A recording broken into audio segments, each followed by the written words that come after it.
Aspiring content creators often chase viral fame through increasingly dangerous stunts, never imagining that the pursuit of internet stardom could become their final performance. In this video, we're examining 5 disturbing cases of YouTubers who died while filming.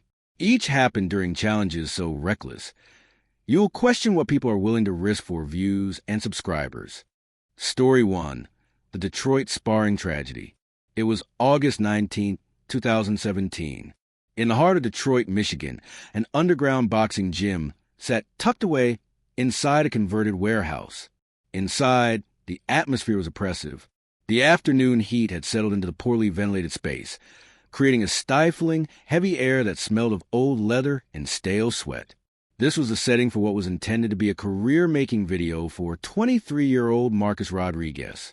Marcus was a fitness YouTuber who had traveled all the way from Phoenix, Arizona, but his bravado masked a deep sense of professional desperation. For months, his channel had stagnated. Despite his consistent uploads of workout routines and street fight breakdowns, his videos were struggling to even break the 200-view mark. To make matters worse, his personal life was in shambles after a recent breakup, and he was clinging to hope of internet stardom to escape a part-time job at a supplement store. The catalyst of the day's events was a toxic comment section. Viewers had begun relentlessly mocking Marcus, calling him a keyboard warrior and a fake fighter. Driven by a need to prove his toughness and secure viral engagement, Marcus reached out to Danny Williams, a local professional boxer with a 12-3 record. Williams was a seasoned athlete, but he was going through a rough patch of his own, having lost his last 3 fights. Struggling financially, the $500 cash offer Marcus put on the table was enough to quiet his better judgment. However, the warnings were everywhere. The gym owner initially flat-out refused the request, citing the massive liability of an amateur-professional matchup. It was only after Marcus provided repeated reassurances of limited contact that he was allowed to proceed. Even Marcus's own filming partner, who had been with him for 6 months, pleaded with him to pivot to a safer content idea. Danny Williams himself questioned whether an untrained YouTuber belonged in the ring with a pro. Marcus dismissed them all. His confidence was built on a dangerous foundation: 8 months of casual training at a local gym and hundreds of hours spent watching boxing tutorials online. He truly believed that internet technique could overcome years of professional ring experience. When Marcus arrived at the gym that afternoon, the red flags continued to mount. He wasn't wearing professional-grade equipment. Instead, he had arrived with borrowed, ill-fitting gear. His headgear was visibly too large, sliding around with the slightest movement, and his gloves were undersized for a man of his build. Most concerning was a cheap mouthguard that he had to constantly readjust because it wouldn't stay seated. As the cameras began to roll, Marcus's persona shifted. To play up the drama for his audience, he began making provocative statements. He looked into the lens and claimed that Williams was past his prime and that he was going to expose the staged elements of professional boxing. Williams, for his part, tried to keep the session disciplined. He started with extremely light contact, essentially shadow boxing, moving with a fluid grace that Marcus simply couldn't track.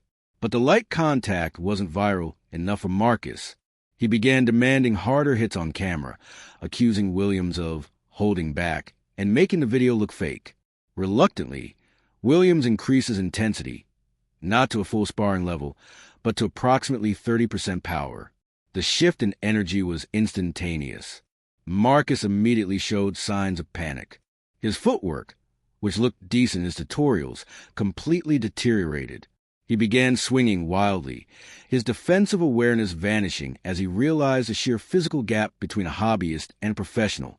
Williams landed a solid, moderate jab. By professional standards, it was a routine punch, but the impact sent Marcus's ill-fitting mouthguard flying across the canvas. Because his oversized headgear offered no stability, his head was allowed to snap back with a violent, uninhibited force. Disoriented and embarrassed in front of the rolling cameras, Marcus made a fatal tactical error. He charged forward with his hands down, attempting a wild haymaker. Williams, acting on 20 years of muscle memory, threw a textbook defensive uppercut. It was a counterpunch meant to deter, not to kill. The blow caught Marcus squarely on the chin. He dropped instantly. There were no defensive reflexes, no attempt to break his fall.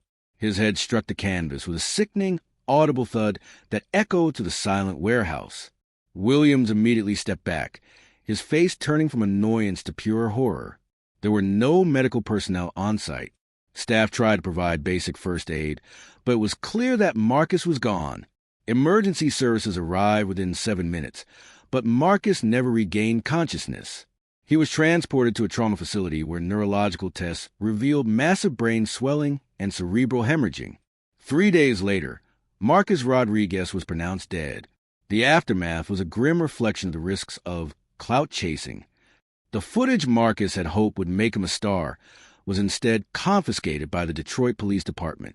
While Danny Williams was ultimately cleared of any criminal wrongdoing, the footage proved the strike was an instinctive reaction. The guilt was too much. He quit professional boxing and never stepped into a ring again. The gym implemented a lifetime ban on amateur pro contact, and Marcus's friend deleted the channel, ensuring the viral fame Marcus died for would never be realized. Story 2, The Chemistry Challenge. March 26, 2016, began as a typical clear-skied afternoon in Riverside, California. But inside a suburban garage, 20-year-old Trevor Kowalski was preparing a stunt that would change his family's life forever. Trevor was a community college dropout who had been spiraling into a deep depression. In his mind, he was at a dead end, and he saw the burgeoning world of extreme consumption YouTube challenges as his only path to financial freedom and social relevance. He had watched other creators amass millions of subscribers by eating increasingly bizarre or painful substances, and he decided he needed to up the ante to get noticed. Trevor's plan was as meticulous as it was misguided.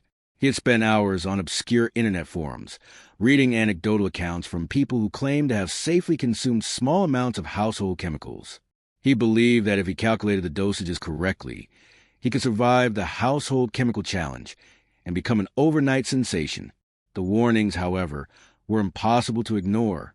His sister had discovered his handwritten notes detailing the sequence of chemicals he planned to ingest and had threatened to tell their parents. Even more chillingly, a chemistry student from his former college had left a detailed warning in the comments of his announcement video, specifically outlining the lethal potential of mixing certain cleaning agents. Multiple longtime subscribers echoed these sentiments, with several threatening to report the channel if he proceeded. Trevor dismissed them all, convinced that they simply didn't understand the research he had done. That afternoon, Trevor arranged 8 different products on a folding table in the center of the garage: dish soap, window cleaner, toilet bowl cleaner, bleach, ammonia-based floor cleaner, oven cleaner, drain opener, and furniture polish. His friend stood approximately 10 feet away, camera in hand, positioned near the open garage door. Not for Trevor's safety, but to ensure a quick exit if the smells became too pungent. Trevor started with the dish soap. It caused immediate nausea, but he forced a smile for the camera, playing up the gross-out factor. He moved on to small sips of window cleaner and toilet bowl cleaner. By this point, Trevor was visibly unwell. His skin was turning a pale, clammy shade of gray, and he was experiencing sharp, localized stomach pain and bouts of dizziness. Instead of stopping, he viewed the physical distress as proof that the content would be hardcore enough to go viral. Then came the critical, fatal error. Trevor reached for the bleach and the ammonia-based floor cleaner. In his lack of scientific understanding, he believed that mixing the two in a plastic container and diluting them with a bit of water would make the final boss of his challenge easier to swallow. He was catastrophically wrong. The moment the two liquids touched, a violent chemical reaction occurred. It didn't explode. Instead, it released a silent, invisible killer, chloramine gas. Now understanding that the faint, yellowish vapor rising from the container was a toxic cloud, Trevor did the unthinkable. He leaned over the container to inspect the mixture and took a deep, deliberate breath to describe the scent for his viewers. The chloramine gas immediately began to react with the moisture in Trevor's throat and lungs, forming hydrochloric acid and toxic free radicals. The internal damage was instantaneous. Trevor began coughing with a violence that shook his entire frame, his hands clawing at his throat as he dropped the container. The mixture spilled across the concrete floor, accelerating the release of the gas. His breathing became a series of desperate, wet wheezes. In medical terms, he was experiencing acute pulmonary edema.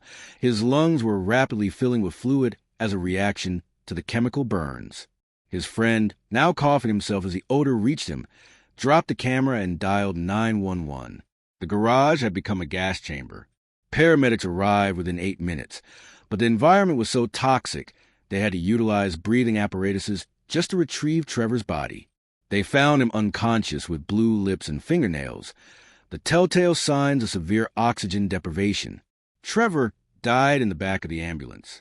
His lungs had essentially drowned in their own fluids, a direct result of a challenge that he thought would save his life. The footage was never uploaded to YouTube. Instead, it became a key piece of evidence in a national inquiry into the dangers of online challenge culture. Story 3. The Burger Record. November 17, 2018, was an overcast and gray afternoon in Tulsa, Oklahoma. In the corner of a busy burger restaurant's parking lot, a 25-year-old man named Brandon Thompson was preparing for a performance he believed would finally turn his luck around. Brandon was a formidable figure, a 340-pound former college lineman who had once been known for his physical strength. But by late 2018, that strength had been eclipsed by profound personal loss. Recently divorced and living back with his parents after losing his construction job, Brandon had turned to the only comfort he had left: food. On his YouTube channel, Brandon had found a small community that cheered for his self-destruction. He posted eating challenges, with his most successful video featuring him consuming 12 pounds of barbecue in a single sitting.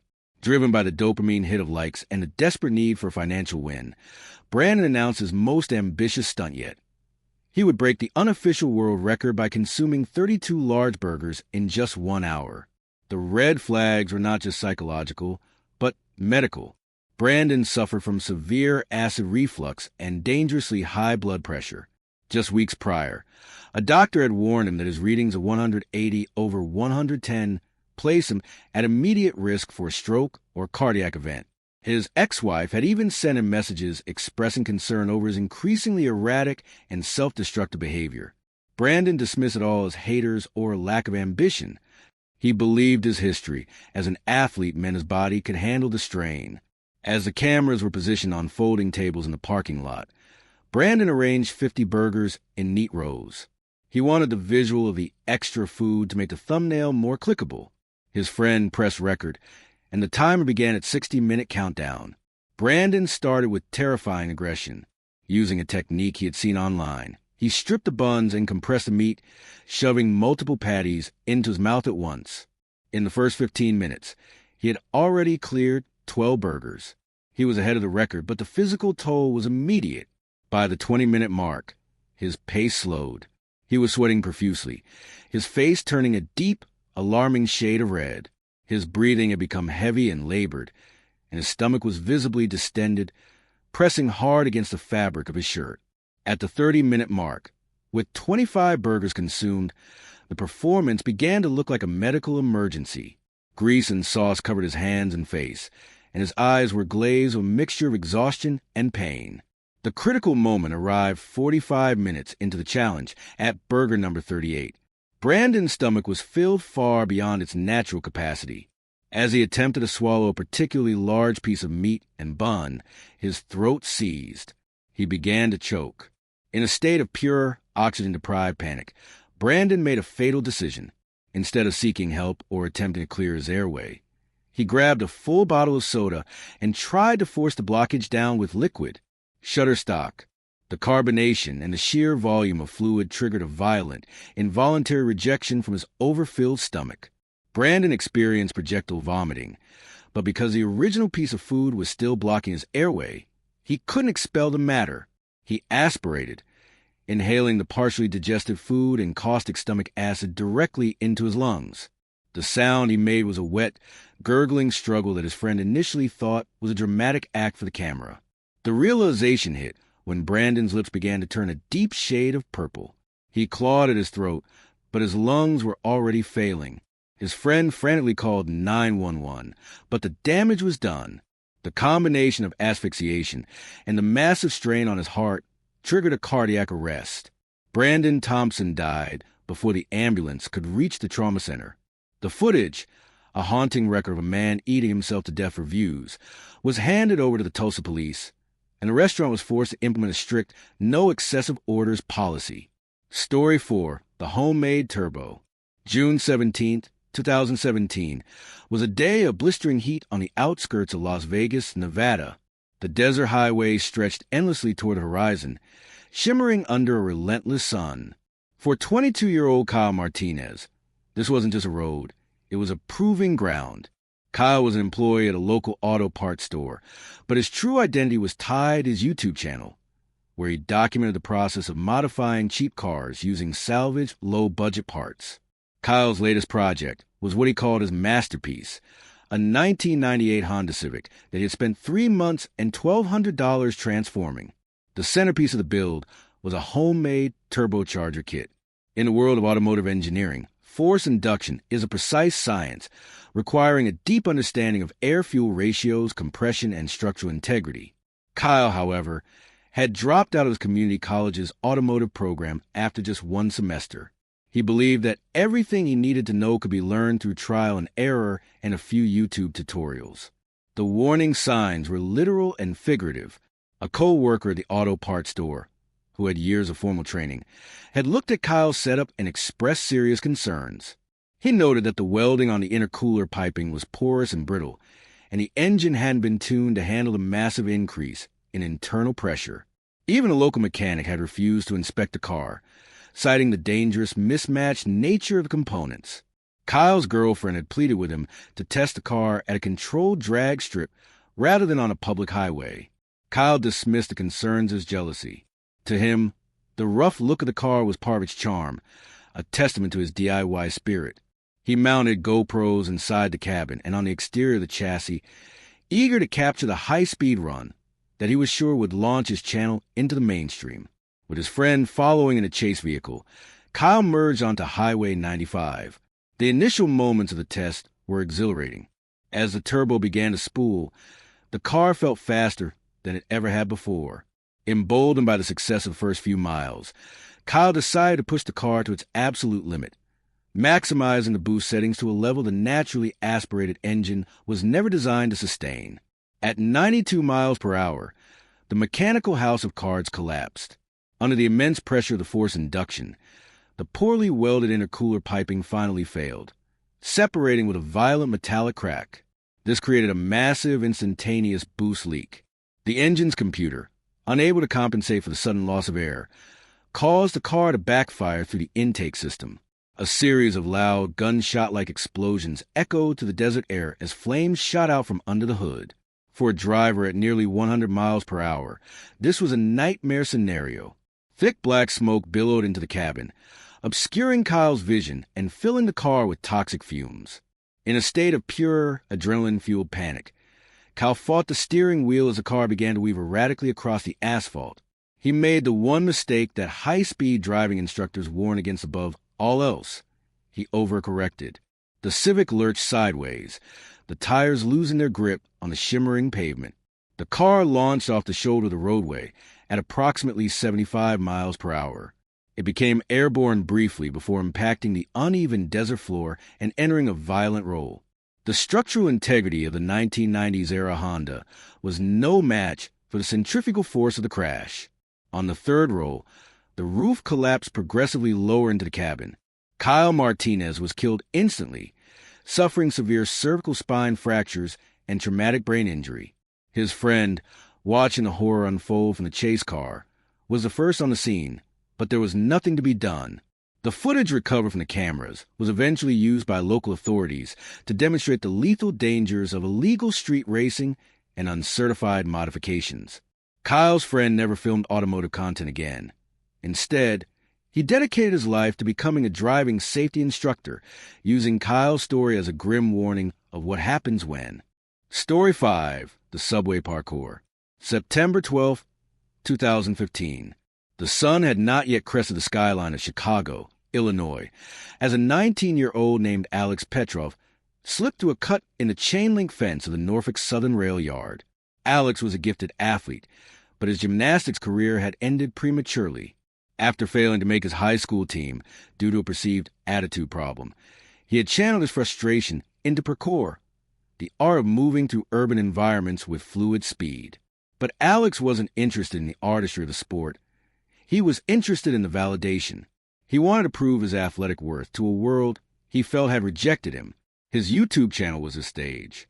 He had already gained a following for jumping between downtown building rooftops, a success that convinced him that extreme risk-taking was the only way to stay relevant. His next plan, however, was a significant escalation.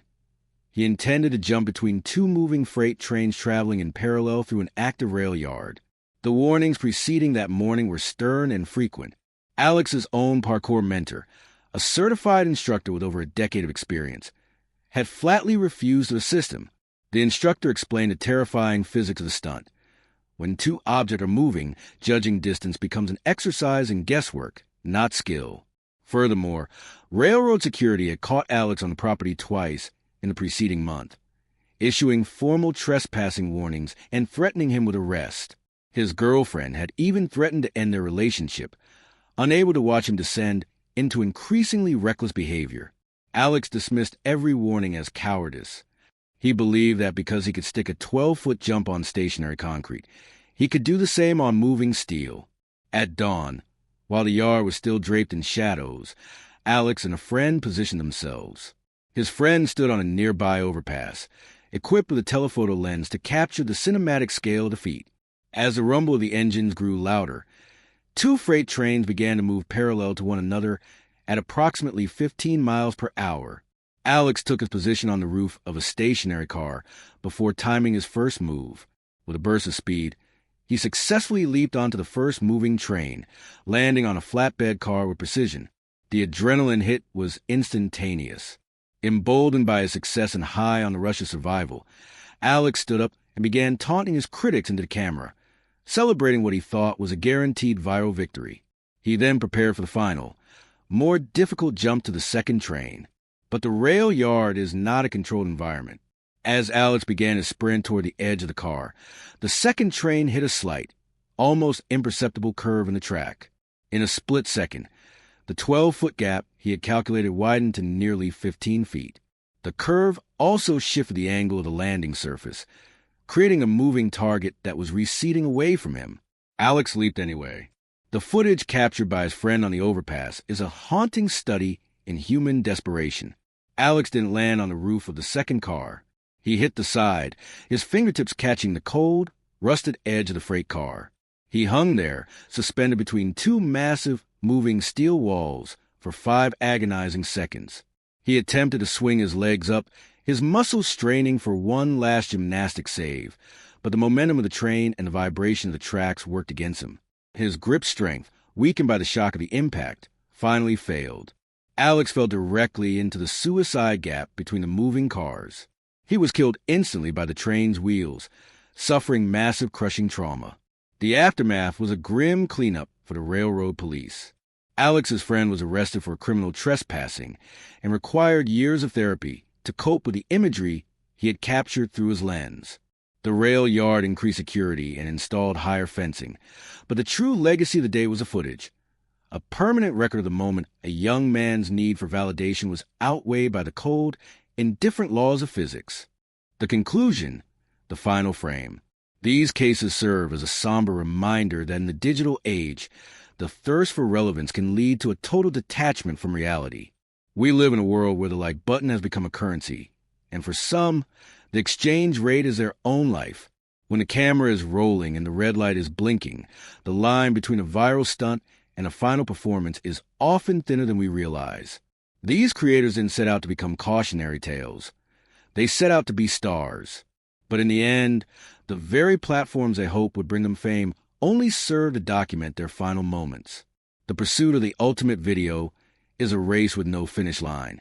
And as we've seen today, sometimes the only way to win is to stop running. If you found this deep dive into the darker side of the internet valuable, consider subscribing to help us continue uncovering these stories. But before you go, the psychology behind why we are drawn to this dangerous content is just as disturbing as the stunts themselves. To see how another creator's obsession led to a global mystery, click the video on your screen right now. Thanks for watching. We'll see you in the next one.